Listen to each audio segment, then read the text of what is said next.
staying with us on the Sports Show. Of course, time to talk Southern Footy League as always. The president, Southern Footy League, Craig Warman, joins us. Craig, how are you? Good, gentlemen. How are you today? Very well, mate. Hey, it was a good weekend of footy. It was. And probably the game, funny enough, Flagstaff Hill 9-17-71, Morphett Vale 10-6-66, 5-point win to Flaggies. They said it was a belter.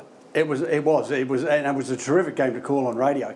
Morphett Vale had their in front most of the day. They came out right at the start, took it to Flaggies. Flaggies a little bit shell shocked. I think Morphett Vale kicked the first 3 goals of the game, but gradually built their way back into it. And after half time, it was nip and tuck, goal for goal. All the way through. Wow. That's a big game. That's a really impressive performance from Morphett Vale because, last week we were saying, what's going on here? Yeah, and in saying that, they had a couple of blokes pull out prior to the game as well. Snyder Taylor and Dow Santo, who didn't come up on the fitness test. Yeah. So they were another couple down, and they've really struggled with injuries at the moment, Morphett Vale. But the young kids had an absolute crack. It was a great game. But that's the way I think you have to attack Flagstaff Hill. Attack Flagstaff Hill. That really is the way. I thought when I saw them play Happy Valley that it was Happy Valley seemed to me like they were a bit. A bit not shell shocked, but not timid. Willing to have a crack at them. A little bit timid. And it sounds to me like Morphett Vale did. They had a crack. And Morphett Vale's record against Flagstaff Hill is reasonably good. Okay. They knocked them off a couple of times in previous years. Yeah. So there's no real fear there. And as we know, Flagstaff Hill are a side that if you let them dictate terms, then you're in trouble. That's exactly right. That's what I'm saying. Yeah. It sounds to me like Morphett Vale have just gone, okay. Let's have a crack here. Well, it's interesting you mentioned Happy Valley against them, not quite, because they've got a good young group, Happy Valley. And I know they lost to my team, Ranella, by 5 goals, but Happy Valley is starting to show some talent as well. Yeah, and when you look at the upcoming under-21 side, I think there's about 7 or 8 Happy Valley guys in that under-21 squad that we will take to Kangaroo Island. So, they're building, and Guy Ridgway's doing a fantastic job out there as coach, and they're not that far away. Yeah, no, good young side, just not good enough to beat Ranella, of course. Of course. Now, my boy Jars, I spoke to him this morning, mate. He's pretty happy with himself at the moment. Port Noarlunga got the win over Cove by 36 points. They're 3-2. He said he's happy that he's been able to, get some wins, but close the big losses down to smaller losses. So Port Noarlunga's starting to show some things too. Yeah, they are. I think they're currently sitting 5th on the table. Yep. And they've got a big game this week against Christie's Beach. But, from all reports, the boys have actually started to buy into the JARS program, and he's starting to get some good results. And Noarlunga, we haven't said much about Noarlunga, but they're lurking. They're sitting second, and they're lurking. And that's a big win. Admittedly, Aldinga, Aldinga haven't won a game, 58 points, good win. But we haven't said much about them, and they're sitting nicely in second spot. Yeah, they are, and always a tough side to play against Noarlunga, especially on their home deck.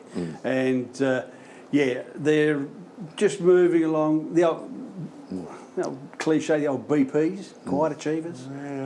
But that's a good game this week, isn't it? That sets up the Happy Valley game. Noarlunga Happy Valley. That's a good game. So. That's a good game. That is a good game of footy. Really good game. Where are you this week? Tribe FM will be down doing the JARS game, the Port Noarlunga Christie's Beach game. So you're at Christie's, So we're at Christie's, the Battle of the Sock, as it's affectionately known. Yeah.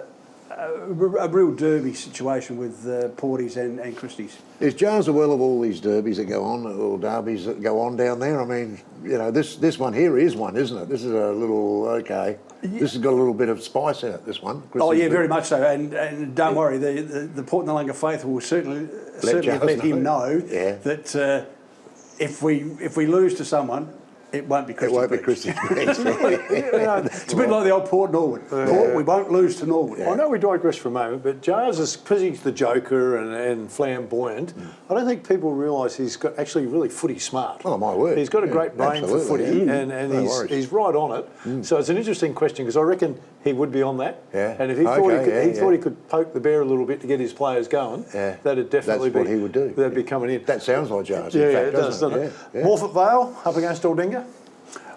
Yeah, again, Morphett Vale should win this one, but if we cast our mind back 12 months, this is the one that they dropped against Aldinga. It cost them. At Aldinga. So, it'd be a good game, but you'd tip Morphett Vale, especially on the showing from last week, and I think they'll pick up Snyder Taylor will be back, and Dow Santa will, with that extra week off, will strengthen their lineup, and all base for a good game. Of course, Cove sit in 6th spot, Ranella in 3rd. I'm actually going out to Cove's training tonight just to watch Ray and see how the boys are training and have a look. What are you doing out there? I'll spy. I would not be allowing you anywhere near the place. No, I'm just going out to spy. Ray thinks I'm coming to help you. I'll be out there with a pad taking notes and giving them straight over to Ranella. Don't worry about that. What's the name of the lass in the AFL that not allowed in the rooms? This sounds a very similar thing. We're sending a Ranella bloke. No, there'll be none of that. And they play Ranella. They do. Well, I didn't know that. No, Ray knew that when he asked me to come out. Where's the producer? Can we get Ray on the phone, please? I need to speak to Ray. We'd expect that Ranella would get that, but I reckon Cove will bounce back off of last week. They've got a couple of players coming back as well. Yeah, they have. And talking to Ray during the week, it was just one of those weekends, as he put it, and we've all been through that process. Expect a little bit more than we actually get in the results department. But don't underestimate the Cove Footy Club. And again, Ranella just tracking along nicely. You tip the wine flies, but I reckon this one's going to be one of the games that will finish really close. Yeah, because I'm at Ranella training this Thursday night. And what? Mate, they'd be happy to see you out there. The chance of you remembering what happened at Ranella going back to Cove, mate, made me question. No, you'd be very good out there. You'd be very good. And actually, that's not a bad game of footy. The boys would footy. enjoy you out there. I was just going to say actually quickly, a pretty good round of footy. it will be. We've been doing this for 4 or 5 years, covering the Southern Footy League, and there were the big margins. You know, we almost didn't want to talk about it. Last couple of years, the clubs have started to close the gap. Yes. You know, and it's a really good league going right now, isn't it? Yeah, it is, and I think Unpredictable. Yeah, and I think thinking back, the introduction of this under-21 state side, association side, that we take over each year to the Kangaroo Island, gives those kids the opportunity, like, you know, as well as I do, there's good kids at under 15s, under 17 and a halves, etc. But there's a big gap between under 17 and a halves and senior association footy. Yeah. By having this program up and running, these kids that are developing gives them an extra 2 or 3 years without having to go straight to the seniors and still playing association footy for the Southern Footy League. Good idea. And the whole concept is bringing out the best in our juniors. Yeah, Craig, as always, mate, love you. Love you on the Southern Footy League. Love your passion for it, mate. Time to get into a break. Stay with us.